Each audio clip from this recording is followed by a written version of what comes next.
Hello दोस्तों, कैसे हैं आप। आशा करता हूं कि आप लोग मस्त हंसते और खिलखिलाते हुए होंगे। सबसे पहले आप लोगों का मतवाला क्लासेस में स्वागत। मेरा नाम मुकुंद कुमार मतवाला। हम आप लोगों को गणित पढ़ाएंगे और इस क्लास में हम कक्षा 10वीं का गणित स्टार्ट करने जा रहे हैं। और पहला चैप्टर जो क्लास 10 में है मैथ में, उसका नाम है वास्तविक संख्या। सबसे पहले तो कोई भी चीज़ हम सीखने जाते हैं उससे पहले हम बेसिक चीज़ को देखते हैं, समझते हैं, तब हमें आगे समझने में सहूलियत होती है। तो सबसे पहली बात आता है कि वास्तविक संख्या क्या है। जब आप किसी अपरिचित व्यक्ति से मिलते हैं तो आप परिचित होने का प्रयास करते हैं, उसी तरीके से वास्तविक संख्या भी आपके लिए अनजान है, बेगाना है। सबसे पहले उसको समझते हैं। और कौन आपको परिचित करवाएगा? मैं आपको परिचित करवाऊंगा। तो वास्तविक संख्या जो है प्राकृत संख्या, पूर्णांक संख्या, पूर्ण संख्या, परिमेय संख्या और परिमेय संख्याओं का समूह है। जब आप प्राकृत संख्या, पूर्ण संख्या, पूर्णांक संख्या, परिमेय संख्या और परिमेय संख्या को एक साथ लाते हैं तब किसका निर्माण करता है? वास्तविक संख्या का। अब आपके मन में क्वेश्चन आता होगा, आखिर प्राकृत संख्या क्या है? एक से शुरू होने वाले गिनती की संख्या को प्राकृत संख्या कहते हैं। जैसे 1, 2, 3, 4, 5।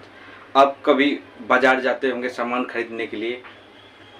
सामान खरीदने के बाद दुकानदार आपको कुछ रुपया लौटाता होगा, तो आप रुपया को चेक करने के लिए कहीं कम तो नहीं दिया है तो आप काउंट करते हैं। क्या करते हैं? गिनती करते हैं। 1, 2, 4, 5, 6, 10 करके गिनती करते हैं कि सही पैसा दिया है या कम दिया है। तो वही गिनती करना है। कहाँ से गिनती करना? एक से गिनती करना ही। एक से गिनती करना ही, संख्याओं का एक से काउंटिंग करना ही प्राकृत संख्या है। आप लिख सकते हैं इनको, लिखिए इसको। अब उसके बाद एक और आता है पूर्ण संख्या। आपको बता दे, पूर्ण संख्या कुछ नहीं है। अब प्राकृत संख्या में 0 को मिला दीजिएगा तो वो पूर्ण संख्या बन जाती है। डिफरेंशिएशन होगा 0 से शुरू होने वाली। 0 से शुरू होने वाली गिनती की संख्या को क्या कहते हैं? पूर्ण संख्या कहते हैं। जैसे 0, 1, 2, 3, 4, 5, 6, 7 इत्यादि। फिर आगे आता है परिमेय संख्या। तो इसको भी देख लेते हैं, तब तक इसको नोट कीजिए। लिख लिए इसको, यह सभी चीज बहुत काम का है, लिख लीजिए इसको। अब जो एक संख्या आता है परिमेय संख्या।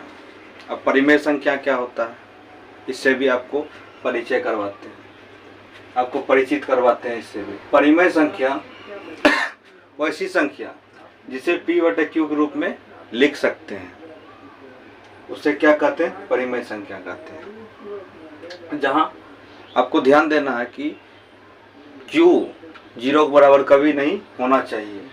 अब जैसे में 5/7, -2, 2, -5, -7/2, 8/9 इत्यादि हो सकते हैं। तो आपको एक चीज़ इसमें ध्यान रखना है, 0 के बराबर q कभी भी 0 के बराबर नहीं होना चाहिए।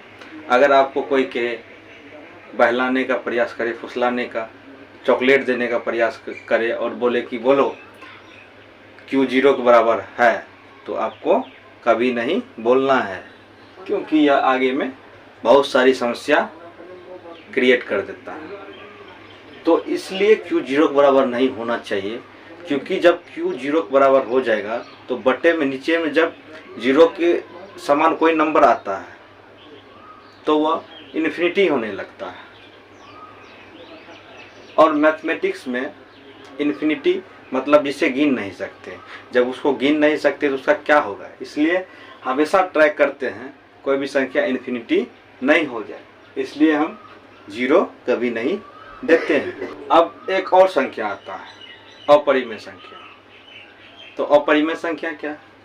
वैसी संख्या जिसे p/q के रूप में नहीं लिख सकते हैं। उसे अपरिमेय संख्या कहते हैं। तो वैसी संख्या जिसे p/q, अपरिमेय क्या है? वैसी संख्या जिसे p/q के रूप में नहीं लिखा जा सकता या नहीं लिख सकते, उसे अपरिमेय संख्या कहते हैं। जैसे √2, √3, √7, पाई। हाँ, एक चीज ध्यान में रखिएगा कि पाई, ध्यान में हमेशा रखिएगा, पाई क्या है? अपरिमेय है। क्या है? अपरिमेय संख्या। आपके एग्जाम में पूछा जाता है कि पाई क्या है, तो आपको क्या जवाब देना है? अपरिमेय संख्या। तो आशा करता हूँ कि आप लोगों को ये सारी चीज़ें समझ में आ गई होगी।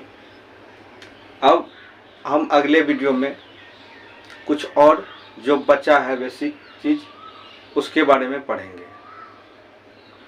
और क्योंकि जानते हैं कि बेसिक चीज़ बहुत ज़रूरत होता है किसी भी चीज़ को समझने के लिए, तो चैनल को सब्सक्राइब कीजिए, शेयर कीजिए और अच्छा लगे तो लाइक भी कीजिए।